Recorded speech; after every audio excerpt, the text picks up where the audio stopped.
Douglas Bickford. It is the 21st of February 2021 at 2:33 p.m. here in Klamath Falls, Oregon, my hometown.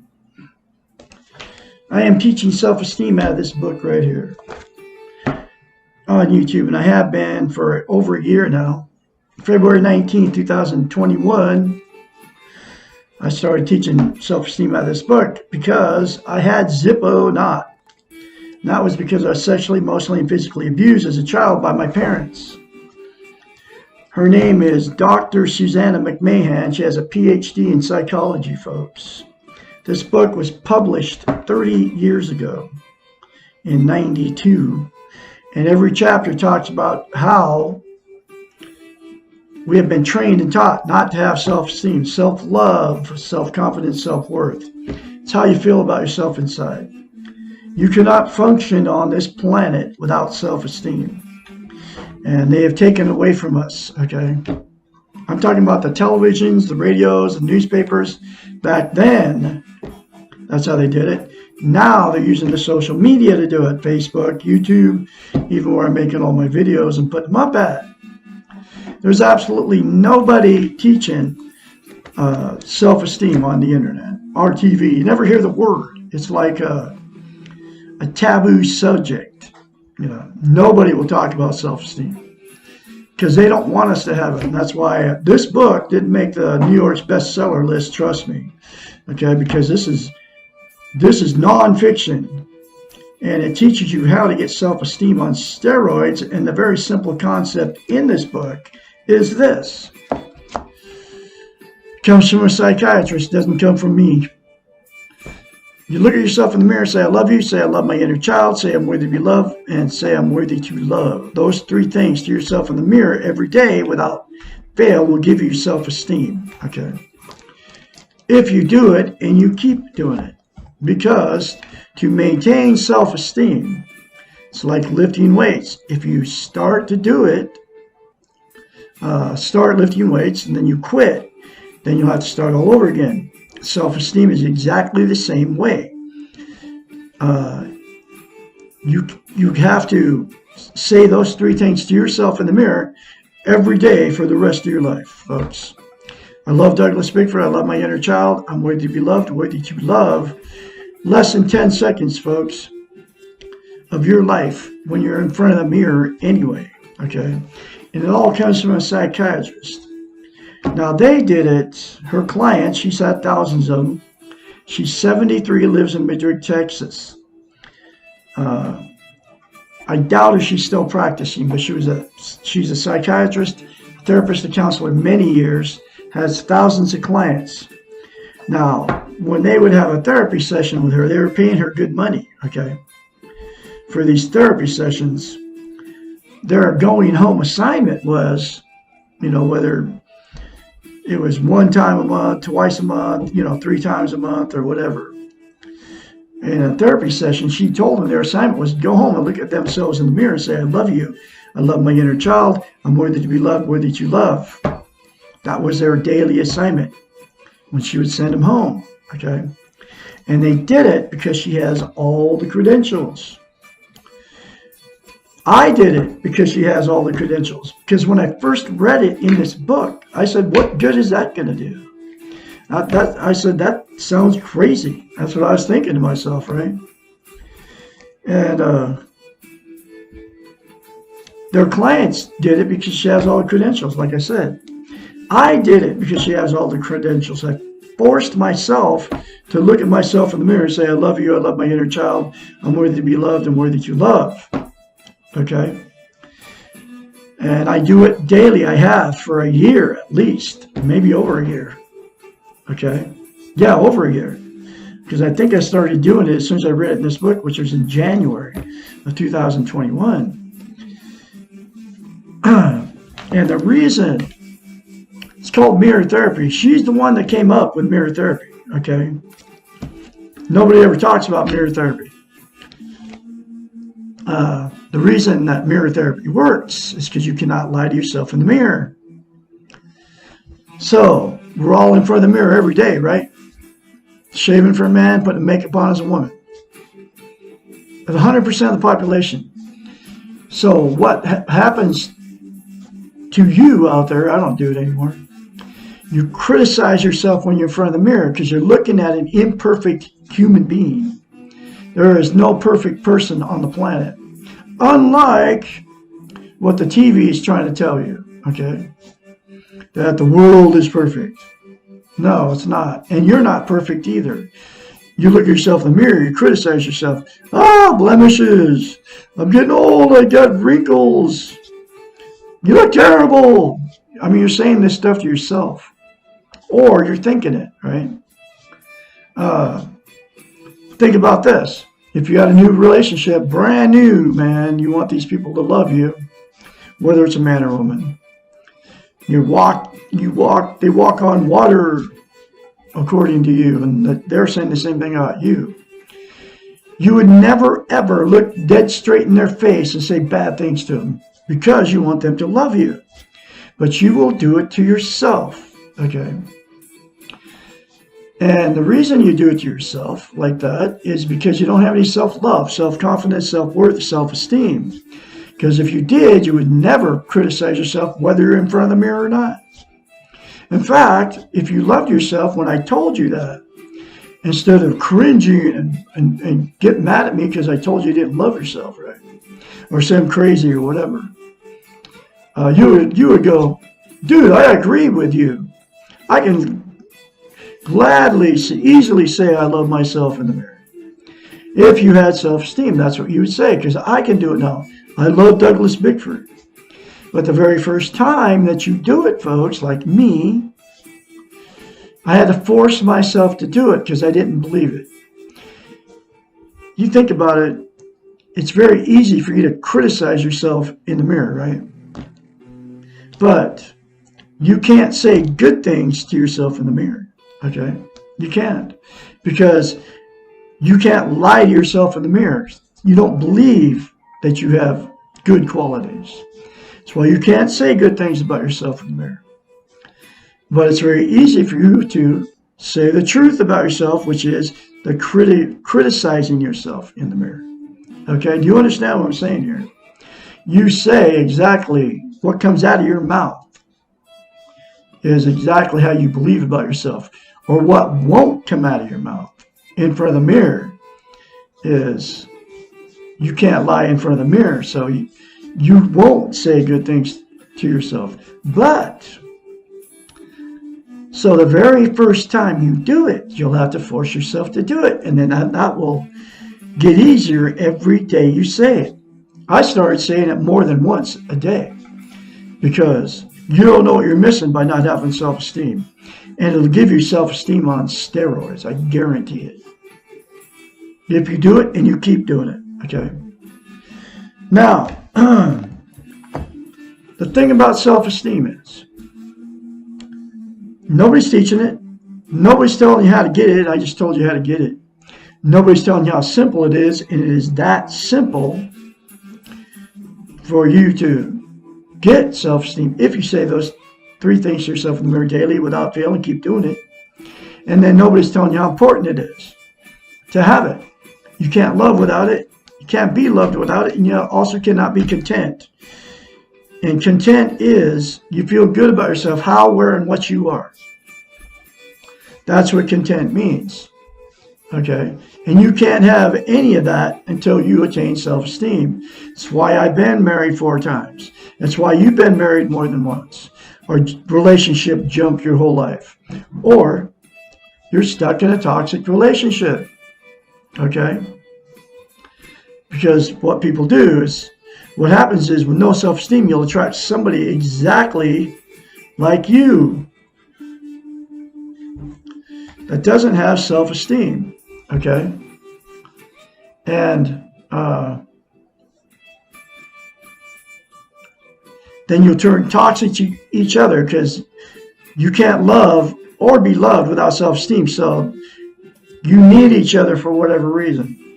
You don't love each other, okay? And so then you turn toxic to each other, and then it's a toxic relationship. And what people do is they'll stay in these toxic relationships for years because they don't want to be failures. They're afraid to leave each other, right? Or you'll relationship jump like me. That's what I've done my whole life. And that's because I didn't have any self-esteem. Because I can't stand fighting with people. So I knew my last one, which is my fourth one, failed. I knew there was something wrong with it, but I didn't know what was wrong with it until, 2 months after I left, which was November 2nd, 2020. I started reading this book, and I found out why I felt there was something, like in 2 months in, could feel there was something wrong with it, but I didn't know what it was. And I found out it was because I had no self-esteem. I married her because I had no self-esteem after 8 weeks. I put an ad on Craigslist because I had no self-esteem in May of 2017. This toxic marriage lasted 3.5 years, but I knew there was something wrong with it. I just knew I had to leave. I didn't know. And I was afraid to leave because I left it, gave everything up to be with her, which was my house in Spokane, Washington. Everything that I owned, okay? I didn't have anywhere to go, so I was stuck. No, after finding out 2 months in, I made a huge mistake. But that's what we do without self-esteem. And there's billions of you on the planet right now, in toxic relationships or relationship jumping. Okay. Then the other thing is you can't be content, right? You feel good about how, where, and what you are. And what people use to try to be content, there's 10 things. It's called externals, right? They're outside of yourself. You have it all inside you to be content just by attaining self-esteem, and those 3 things to yourself in the mirror daily will give it to you. Start with drugs, right? And you can include caffeine and nicotine. They're both drugs. Nicotine's an opiate type thing, calms you down. Caffeine's a stimulant, fires you up. It's like speed, right? Pot, heroin, methamphetamines, all the illegal street drugs, STP, LSD, all of them, okay? They're all drugs, okay? And then you have the prescription pills that these pharmaceutical companies are popping out like by the billions, and the doctors are pushing all these pills on you that you don't need or it's unnecessary. And then they make money off that. There's only 3 things that you need drugs for, okay? 3 pharmaceutical drugs I'm talking about. Mental illness, which you need the chemical to fix your brain's not operating right. So you need a chemical to fix that. Genetic depression, you're born with depression, so you need an antidepressant. Okay. And then the other one is that you have a pain that won't go away, so you need drugs to maintain the pain, to make sure that you can actually not be in pain, right? Those are the only 3 reasons to take pharmaceutical medication. Okay. So all the drugs, you use them, you get addicted to them because you're trying to make yourself feel better. And it does temporarily. It's never a permanent fix. Alcohol, exactly the same story. Beer, wine, hard liquor. You drink it for one reason, to make yourself feel better. I don't care if you're drinking 2 glasses of wine a day, 2 shots of whiskey a day, or 2 beers a day. If you're not addicted to it, put it down, okay? It's always temporary fix. That warm, fuzzy feeling goes away. So then people drink more, and then they do terrible things when they do more alcohol, just like they do terrible things to people when they get intoxicated from drugs, right? Sex, exact same thing. You have sex, it feels good, and that's the end. Then you have to have more sex to feel good. Okay, then it gets stale and boring with your partner, whoever it might be. So then you end up cheating on them to get the feel good. And it's always a temporary fix. It never is permanent. You destroy yourself because you want to have that feeling, that good feeling. Okay. And then you get addicted to sex. Food, exact same story. Eat when you're hungry, and you overeat because it makes you feel good, and then you get overweight, and then you feel bad about yourself because you overate and got overweight. Okay? Then you get addicted to food also. Gambling, another addiction. Get money, you take your paycheck to the freaking casino, you spend it all. Or even if you spend $20 or $100, when you lose it, you feel bad. But when you win, you feel good. But the casinos are not there. They get built off of taking your money, okay? And so you get addicted to gambling for the feel good. It's always a temporary fix. Television, exact same thing. You turn the boob tube on, sit behind it, it feels great, right? As soon as you turn it off, the feel good goes away. And people become couch potatoes. Okay, they can't quit watching TV because it makes them feel good, because they don't feel good about themselves. Then it's addictive. Religion, exact same story. Muslim, Christian, Buddhist, I don't care what it is. Catholic, Seventh-day Adventist, Mormon, Episcopalian, Catholic, Lutheran. You go to church and do the communion thing and all that for one reason. It makes you feel good to do it. You give them your money. Then you have to continue to go back to get the good feeling again. Because as soon as you walk away, it doesn't feel good anymore.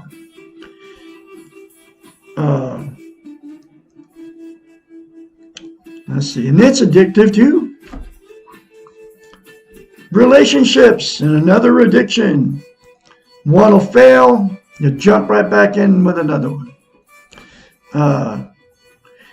Because that good feeling went away. That's why you've been married more than once, because the good feeling went away and then you got bored, so you end up divorcing each other or whatever. Because the feel good left. Okay. Then you go jump in another one, and the feel good is good at first, and then it always, same thing will happen in that relationship. Okay. Because it felt good at first, but then that feel good goes away. It's never permanent. Next one is material possessions. Okay. You get something new. You get something used. Something different. Feels good when you're buying it. As soon as you get it home, though, the feel good goes away. And it's never permanent. I mean, people go to thrift stores, spend big bucks, or spend small bucks, because everything's so cheap. And they take it home, and then you throw it in your closet, but it feels good to buy that at that cheap price. Okay. And let's see. Material possessions all the same. I mean, you buy a new pair of shoes, too. You go add them to the other 50 pair you got in your closet, and then you don't feel good. The feel good's gone as soon as you buy that pair of shoes. Okay. And get it home. Clothes and everything. New houses, new motorcycles. People do it with houses. That's why there's billions of houses on the market in the United States all the time. Okay. Because the feel good went away. Okay. And then the last one is dinero. You get a chunk of change, you blow it, you gamble it, you buy something cool with it, you buy a house with it. And the feel good is always temporary. Or even if you put it in the bank. You want more money to make yourself feel better. That's why people take money and go gamble at the casino. They're trying to make themselves feel better with gambling, okay, and money. Because just having the money doesn't make you feel good. It does temporarily, okay? So those are the 10 things that you're all using out there to try to be content. There's only one thing that will absolutely make you content, and that's to attain self-esteem. And those 3 things to yourself in the mirror daily will give you self-esteem. I guarantee it. Now, this is the next chapter. I've been going through this book. This is my 5th time going through this book. I got thousands of videos on YouTube, probably pushing like 3,000. But I'm going to continue to spread her message because, number one, changed my life. Nobody's doing it. You know, it's like a taboo subject. Self-esteem is a taboo subject. Your friends don't talk about it. Nobody talks about how you feel about yourself, except for Douglas Bickford out here in Klamath Falls, Oregon. Nobody's telling you how to get it. Nobody's telling you how simple it is. And then nobody's telling you how important it is, except for Douglas Bickford. Anyway, here's the next chapter. I gotta turn the light on. Chapter 37, how do I get over my past? Letting go of our past may seem impossible. How can we let go of something that is so much a part of us? And why let the past go? Aren't we what we are because of our past lives? The answer to this last question is the reason why we need to let go of the past. Yes, to a great extent. We are what we are because of what happened to us in the past. But we are more than that. We can only be who we are right now in the present. Clinging to the past in order to affirm or excuse ourselves in the present is as dangerous as living in future illusions. Neither one is the reality of ourselves. Neither one is in our control. Letting go of our past does not mean forgetting our past. Memories are part of us, but they are not the reality of who we are right now. The now we can choose. The past we could not. In other words, we cannot be held responsible for things that we could not control. And we cannot control our past. It is done. We cannot go back and do it again. That is why it is important to let go and move on. Nothing seems to keep us more stuck than hauling the past around with us. It may help to think of our past as a huge garbage bag full of good and bad things. Carrying around this bag only weighs us down and impedes our present movement.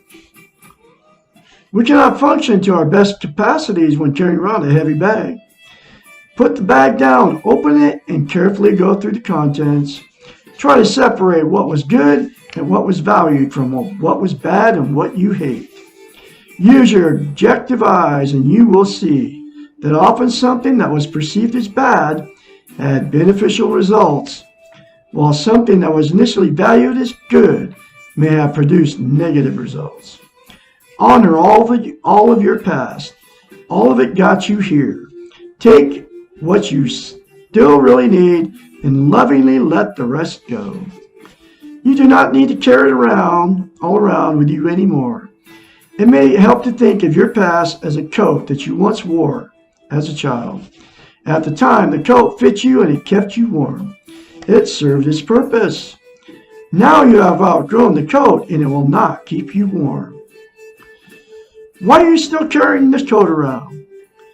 Mentioned above is the fact that you cannot go back and change the past, but you can change the influence that your past has on you right now in the present. To do this, you must stop trying to make the past something it was not. If you were abused or rejected or unloved in the past, you can stop being abused, rejected, and unloved now. Only if you are stuck in the past will you continue to repeat the patterns of your past. To be free of these patterns, you must let go. Loving yourself when you have not felt loved in your past may be difficult, but it can be done. If you choose to let your past write the script, If you choose to let your past write the script for your present life, then you must take responsibility for that choice. It is your life, and you are more than what you have been before. Be the best you can be. Let go is what is holding you back. Be free, and that's what that picture is on the front of here. Letting your past go.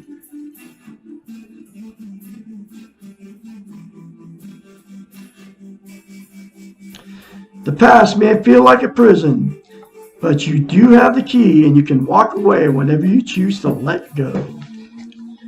Perhaps the most effective way to let go of the past is to become aware of the inner child and to learn to parent this child. These concepts will be discussed in the following 2 questions and answers, which is the next chapter. So you folks have a great day out there. Who is this inner child? Is chapter 38. That's tomorrow's chapter. Remember to look at yourself in the mirror and say, I love you. Say, I love my inner child. I'm worthy to be loved. I'm worthy to love. Say that daily for the rest of your life. I can be your mentor when you start going through this change, because if you say those 3 things to yourself in the mirror, folks, you will change. 458-232-5238. Call me anytime, day or night. Remember, you are born good. You will leave good if you accept that you're good. I'll be talking to you tomorrow. Have a great day.